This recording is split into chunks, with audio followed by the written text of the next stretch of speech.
Y'all ever wondered what it's like to be a teenage cannibal? It's stressful AF. The story begins with Maren coming home from school with her dad. Damn, these folks are broke living in a shack trailer. At night, Maren stays up pretending to be reading while her dad watches the news. She has been invited to a sleepover at her friend's house but needs to sneak out. After Maren goes to her room, her dad locks the door. She gets dressed and sneaks out to meet Sherry. A lock on her door is crazy.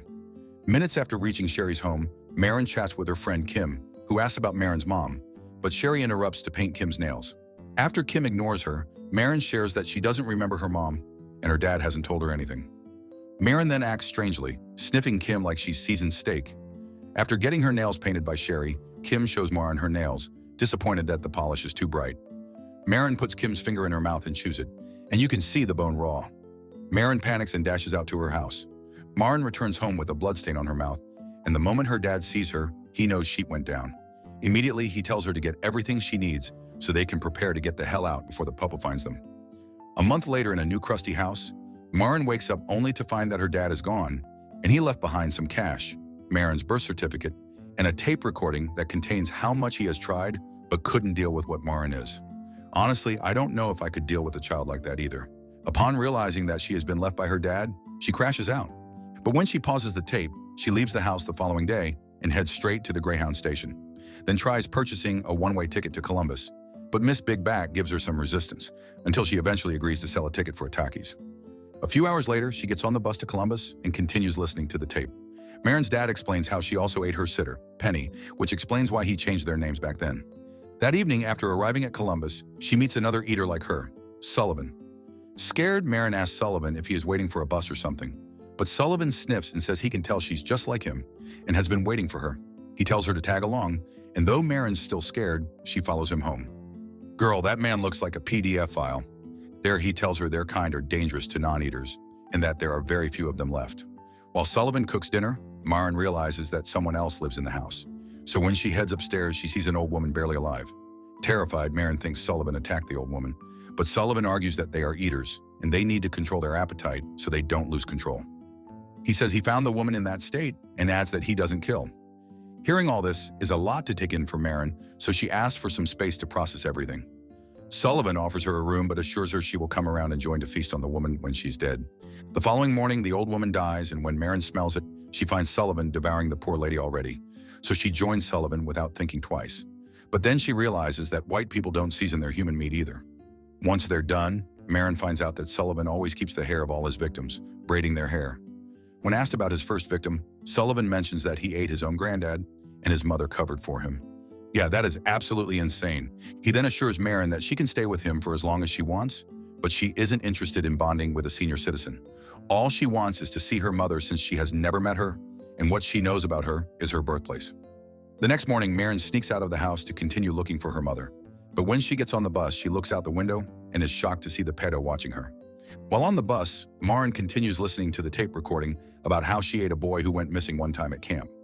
A few days later, while Maren tries stealing from a grocery store, a guy named Lee creates a diversion with some random dude so she doesn't get caught. That evening, Maren finds out that Lee has eaten the dude from the store, Lee giving that skinny twink realness. Seeing that they're the same, Maren approaches him and asks for help. Lee steals the dead dude's car and allows her to tag along. They pass the night at the dead dude's house, but Maren jolts awake the following morning after dreaming about her dad. She joins Lee out for breakfast, and they know how to throw down. Maren tells Lee about Sullivan. Although freaked out, Maren presumes Sullivan was trying to help her, but Lee feels otherwise and calls him a creep. A little girl keeps looking at Maren, wondering why Maren's sporting that chopped AF hairstyle. That evening, they hit the road again, and when it gets too dark, they pass the night in the car. As the day breaks, Lee drops Maren off at his late aunt's place in Kentucky. Then he goes out to teach his sister Kayla how to drive. While Maren stays home alone, she snoops around Lee's stuff and goes through his childhood pictures. The following morning, Kayla bangs on the door, pissed that Lee is leaving already. She reminds him it's the same way their father left and didn't return. She even says Lee looks like a little maggot with the jacket on, so he removes it.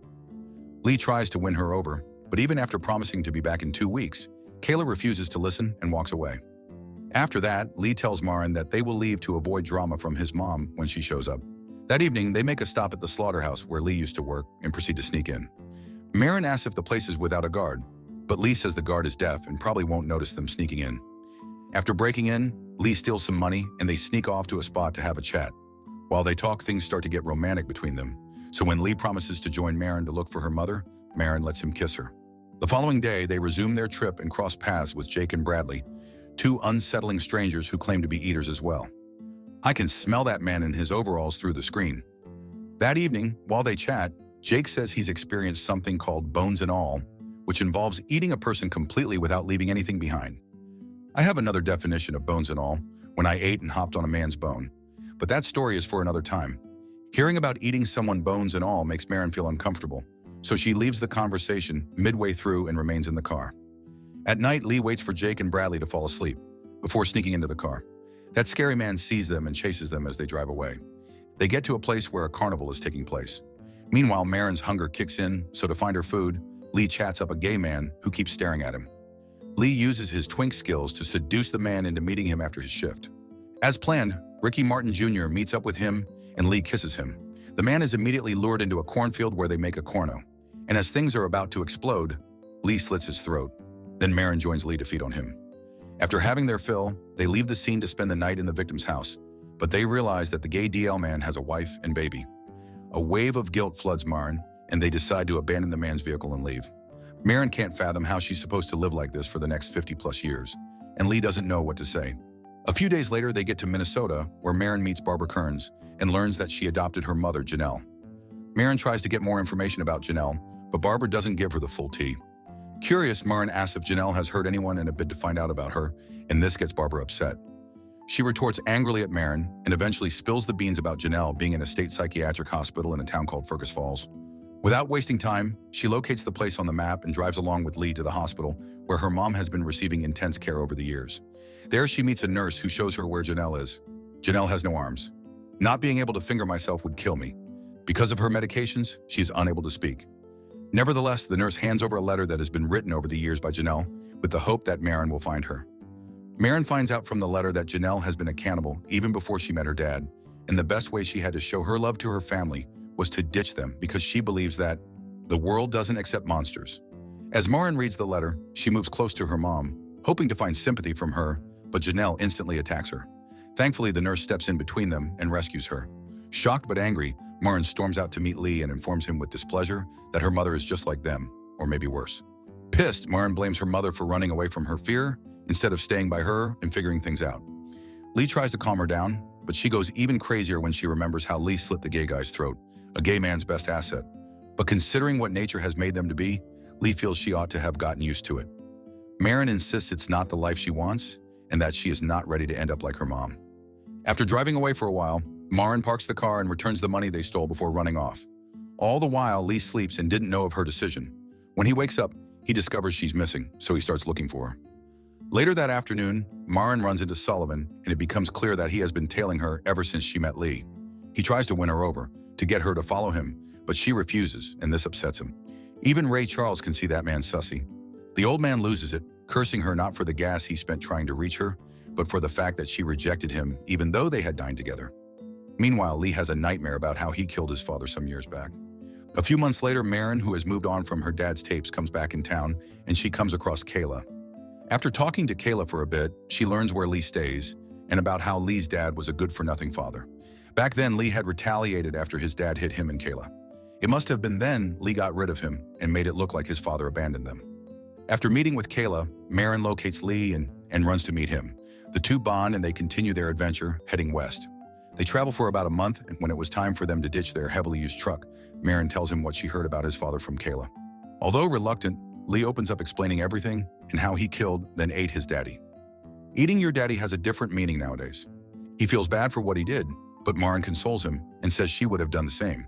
They get intimate and they eat each other out. Then Maren suggests they go to wherever the truck can take them and live like regular people. Time passes and Maren gets a regular job, and just when it seems life is getting better for them, Sullivan finds his way in and attacks Maren. The creep gets on top of her and says life hasn't been the same without her. While he uses a knife to threaten her, he starts to drool. Then the alopecia man lays his head on her. Maren notices that Lee is in the house, so she distracts Sullivan long enough for Lee to attack him from behind and suffocate him. While Sullivan fights for his life, the knife falls out of his hand, so Maren picks it up and makes holes in the geezer's body. They drag him to the bathroom. Then with Lee's help, she pulls out one of his organs, ending him. Maren goes back to check Sullivan's bag and sees Kayla's hair attached to the list of hairs Sullivan has as his victims. She then realizes that Lee got stabbed in the chest while they ganged up on Sullivan earlier. As Lee bleeds to death, he begs Maren to feed on him, but she refuses and tries to cope their way out of the situation. Eventually, she does as she's told and painfully eats him up. Damn, what a sad ending for them. And supposedly, the director made the ending ambiguous for the viewer to decide if Maren went on killing people or lived a normal life. In the book, Maren embraced her monster side and continued to kill. What did you guys think of this one? Hey, if you like this video, make sure you subscribe now and turn on the notification because YouTube isn't recommending my videos. And if you'd like to watch more foolishness, click here or here.